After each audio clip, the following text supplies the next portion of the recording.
Hi, I'm Charlie. I'm a senior. Hi, I'm Andromeda. I'm a junior. Hi, I'm Caroline. I'm a sophomore. Hi, I'm Nikeese. I'm a sophomore. Hi, I'm Isabel. I'm a sophomore. Welcome back to I Can Relate, a podcast by teens, for teens, and about teens.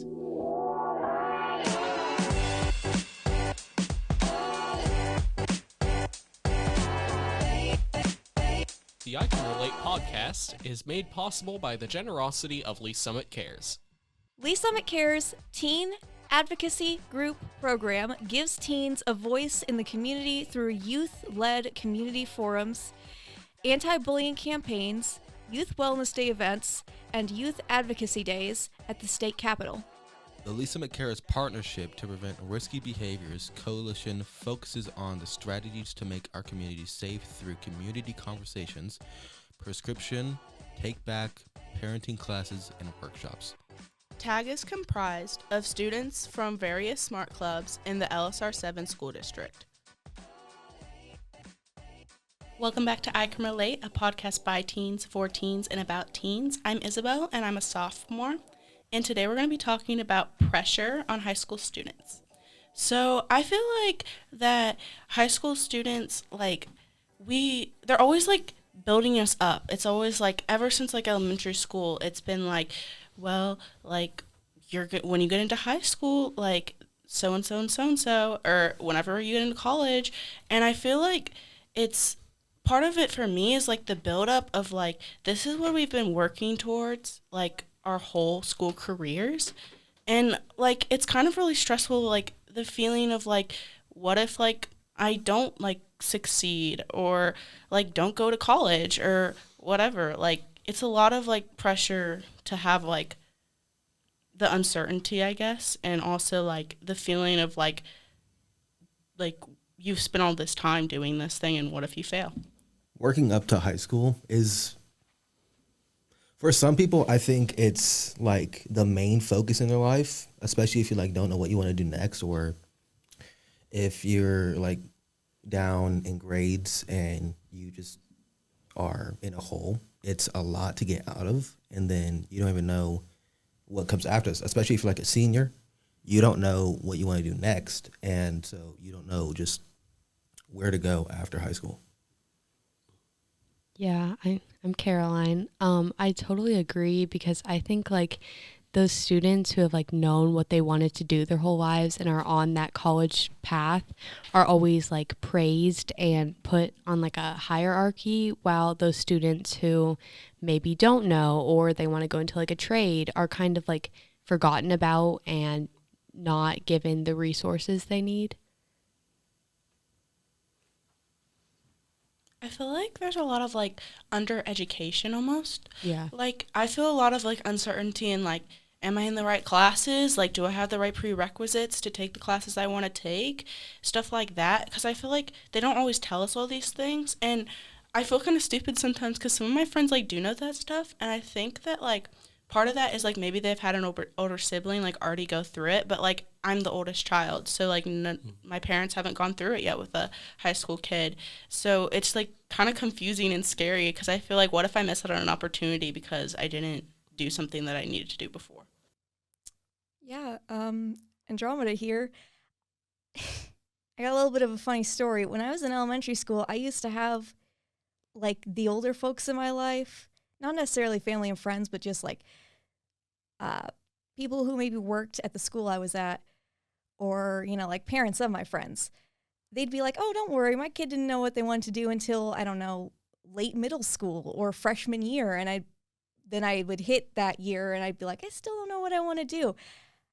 I didn't actually know that it was okay to not be completely set on what you wanted until sophomore year. Right. I mean, even junior, senior year, I still think it's okay to not know. I mean, I think you should have ambition maybe about wanting to graduate, hopefully, and do something. But yeah, I'm definitely with you. I think having that knowledge is just kind of expected. I think a good portion of people, especially adults, often put us on a clock almost.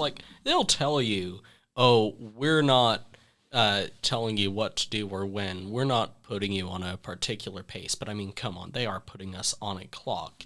They are subtly implying you should probably know this by this, which is well enough on its own, but it adds a certain amount of stress when I'm not ready or really willing to worry about what happens the next 5 years. I'm worried about what happens tomorrow. What am I going to do tomorrow? What am I going to do next week? When people ask, where do you see yourself in 5 years? I don't know.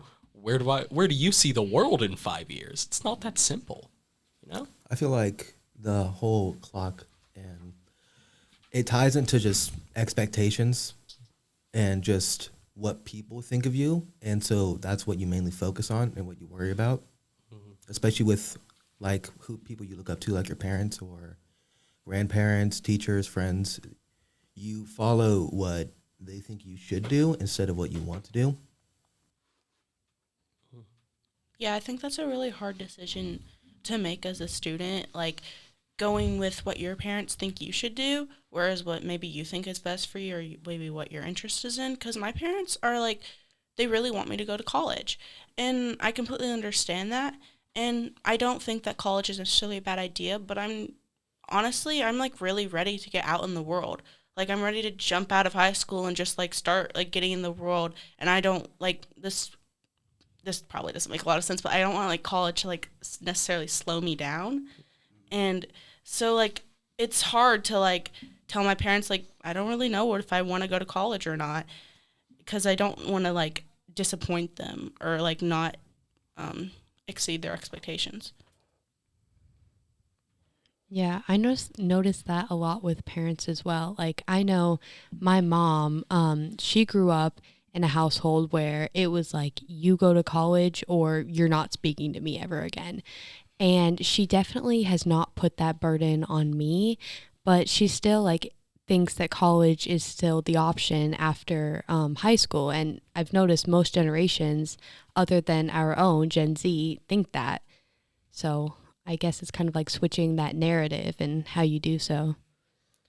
Can be very subtle too. Like what I've noticed is our schools here will go out of their way to say, you have a ton of options for your future. You could go to college, you could do trade school, you could do military, you could do college, you could do college, you could do college. They really insist on it. It feels almost like passive aggression. Yes. Most definitely. Because what they do, they tell you, oh yeah, you have an option to go to trade school. Leave it at that. Meanwhile, as soon as you mention college, okay, here's the scholarships you need to sign up for. Here's how to sign up for those scholarships. Here's how to get into FAFSA.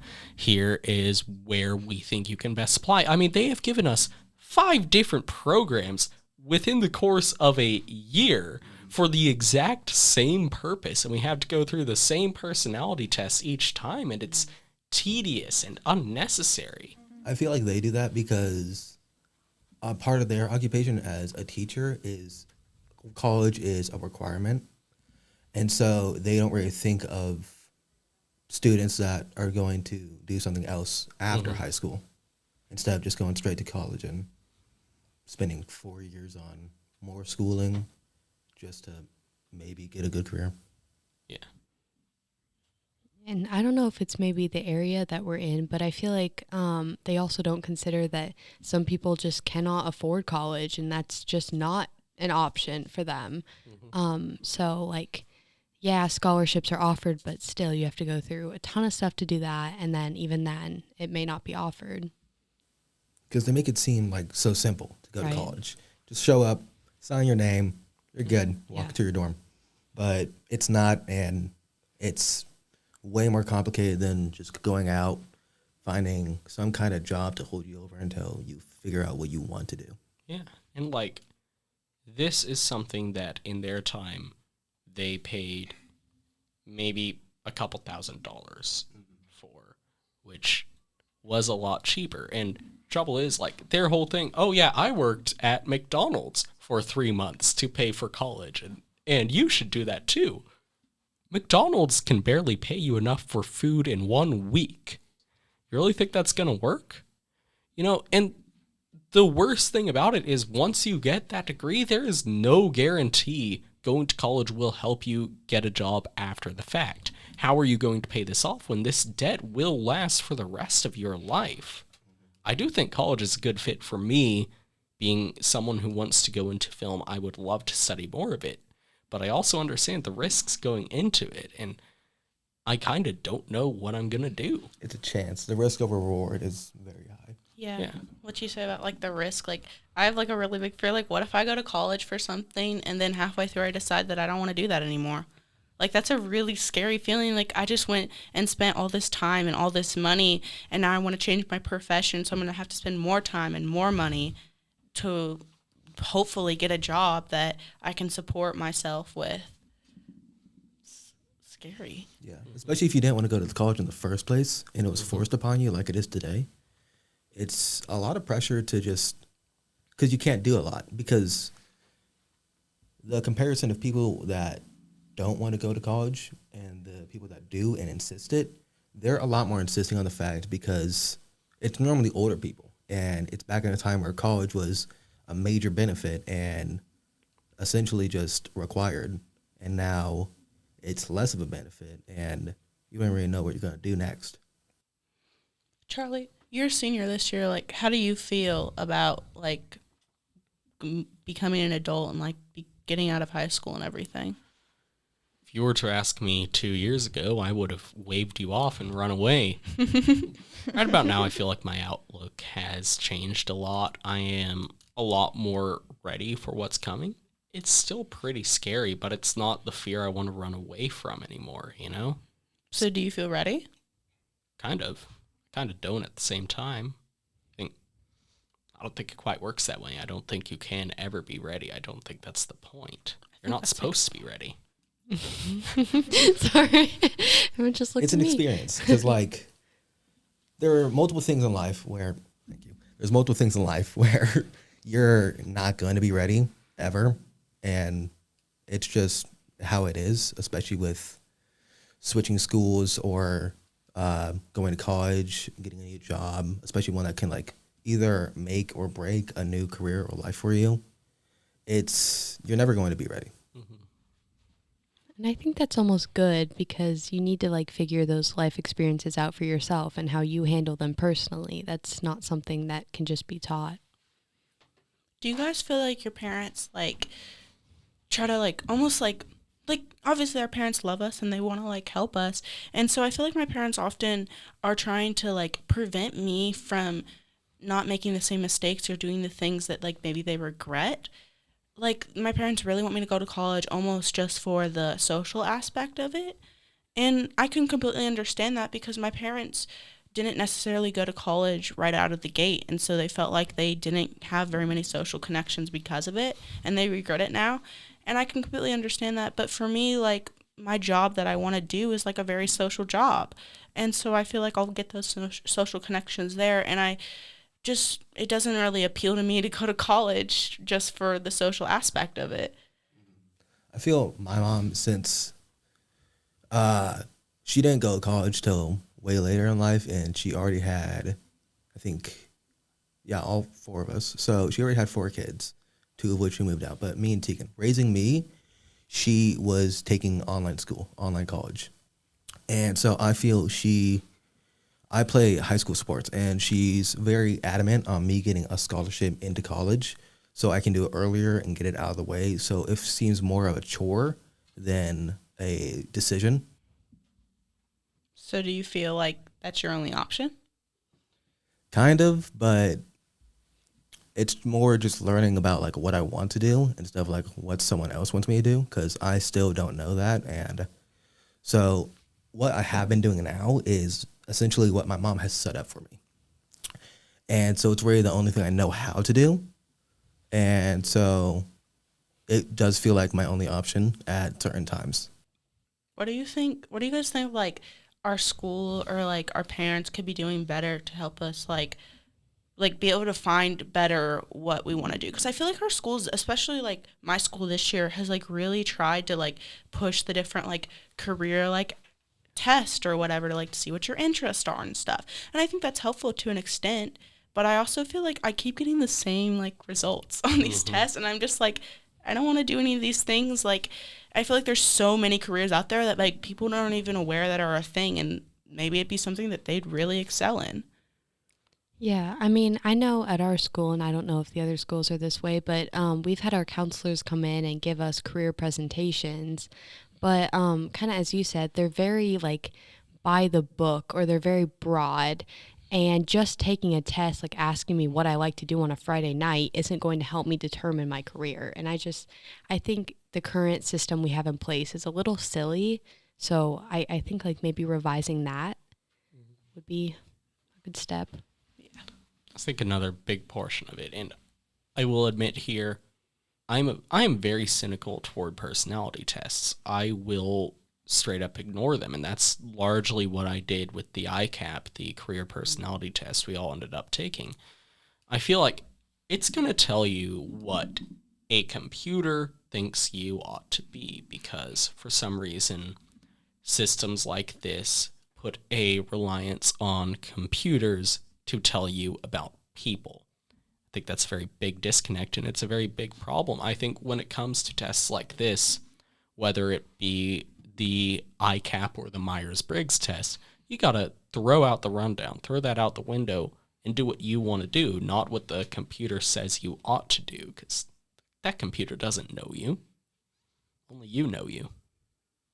Yeah, that's a really good point, too, because I feel like some of the questions are like, do you enjoy doing this? And I'll put like, yeah, like I don't mind doing it, but like, do I want to do this for like my career? Like, no. So yeah, I think what you're saying about like it, like the computer doesn't like just because you take the test on the computer doesn't necessarily it's gonna get like right on the dot or even close to what you might do when you grow up.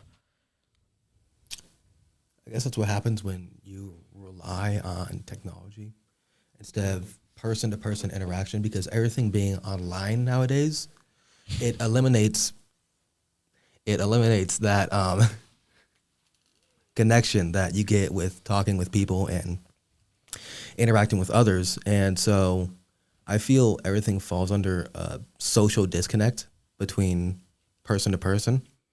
Yeah, I definitely get what you mean with that social disconnect.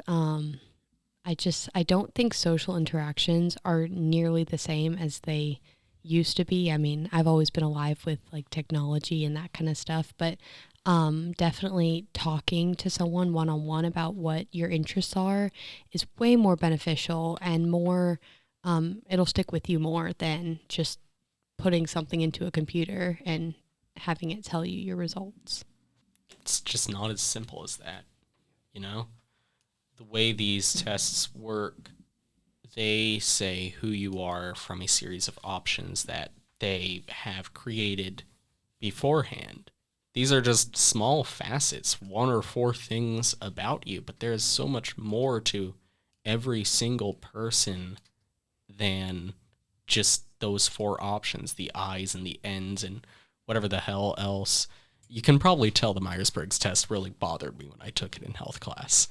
But my point is, people don't work like that. Sure, computers are going to work like that, but people don't work like that. People are fluid. They are changing. They're not just letters. They're people, you know? Because a computer will stay the same throughout time, but a person changes every day throughout when they grow up. So do you ever feel a pressure to change? I definitely do. I notice a lot just the people I'm around.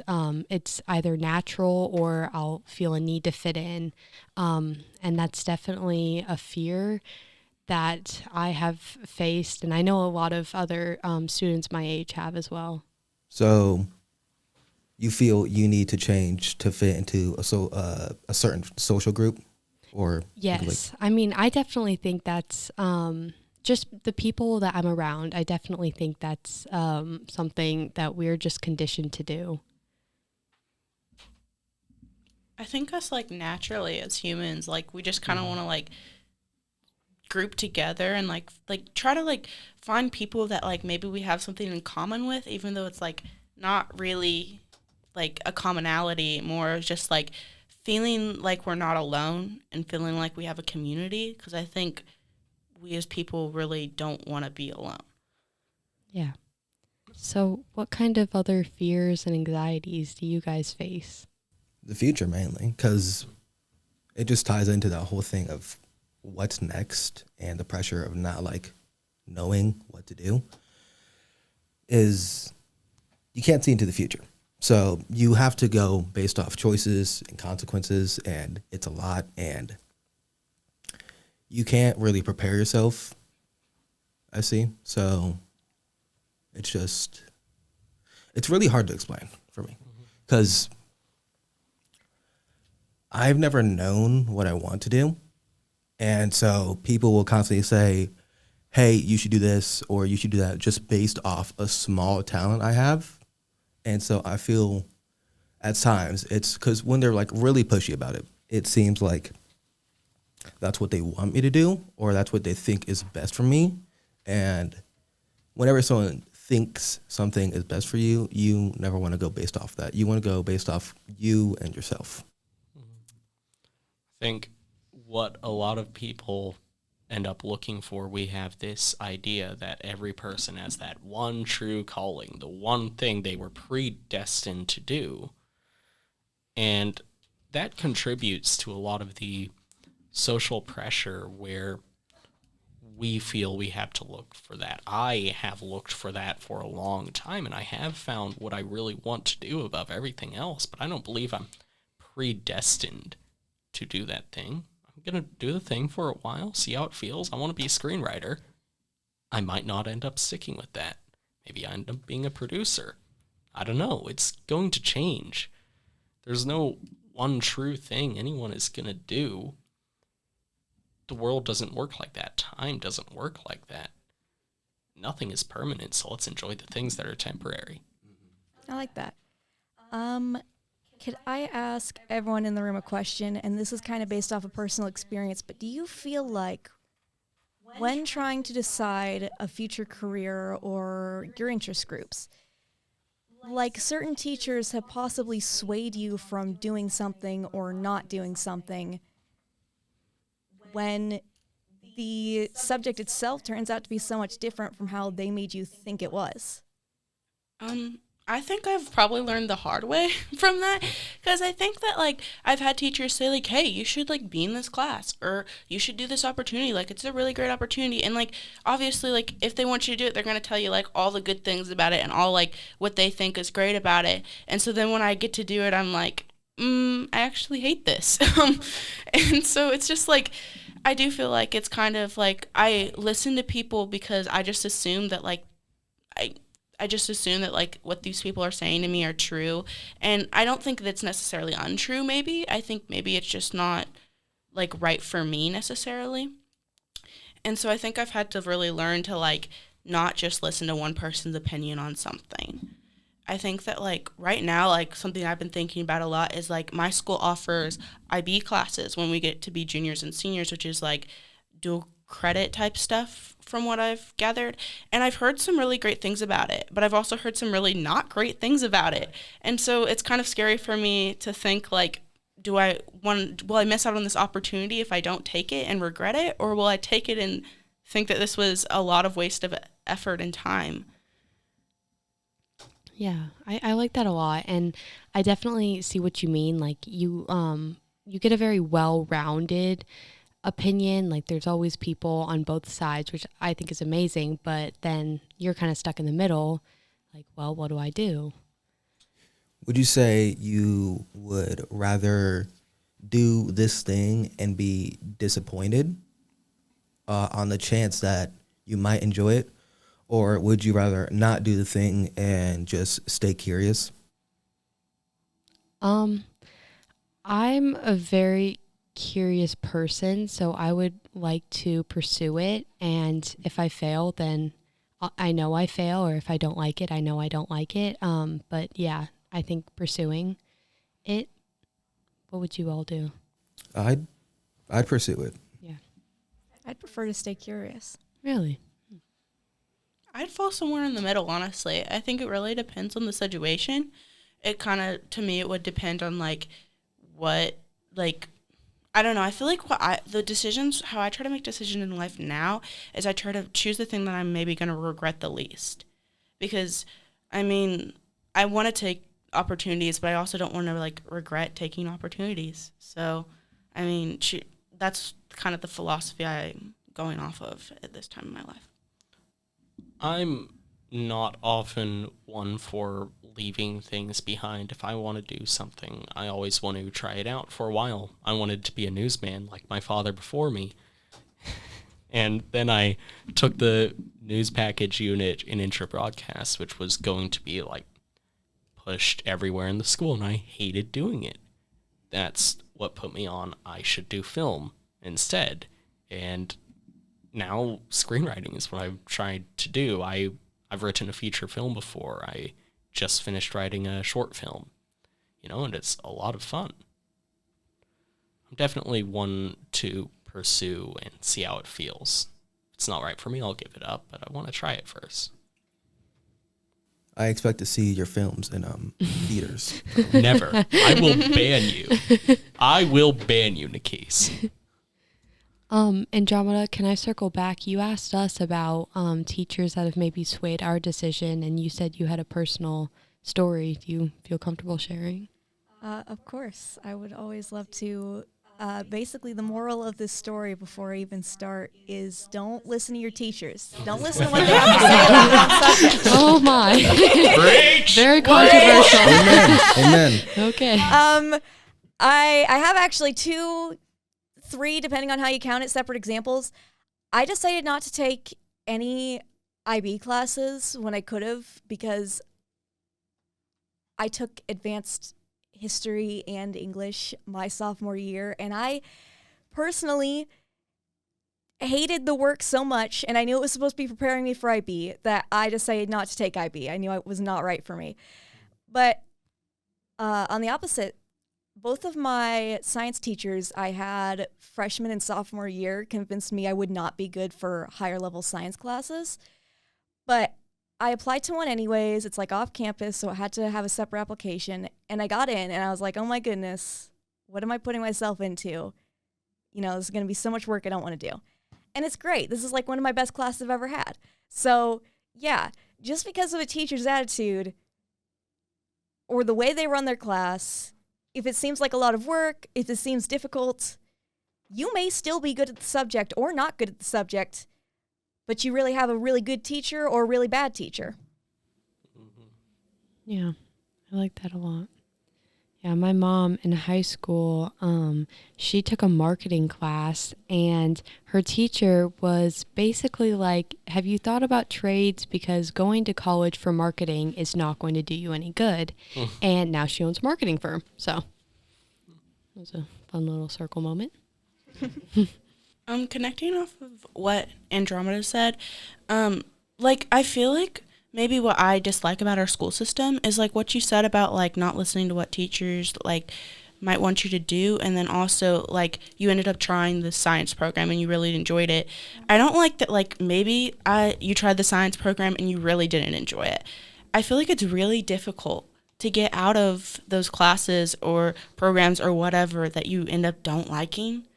And so I think, or I wish that it maybe was easier, and I feel like high school is a really great time for students to kind of try a bunch of different things and discover what maybe they want to do.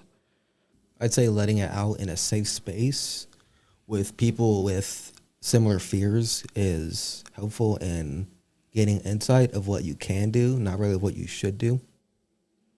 I think it's important to remember that you're not alone in feeling these feelings, and that not that this is necessarily true, but it'll probably all kind of work itself out. And like, even though like you might feel like really unprepared or like scared and stuff, like lots of people have made it in this world, and I'm fairly confident that everyone in this room will too. I think it's very important to remember you don't gotta stick with anything. Don't let anyone try to make you think you're meant for something. You're not. That's up to you. You get to decide your own destiny. What she said. Yeah, I mean, I think like you're your own person. You will never have the same experience as the person before you, so just figure that out on your own. Oh, I'm Caroline. I am apparently Andromeda. I'm Isabel. I'm Nikeese. I've been Charlie. Thank you, everyone, and have a great night. The I Can Relate podcast is made possible by the generosity of Lee Summit Cares.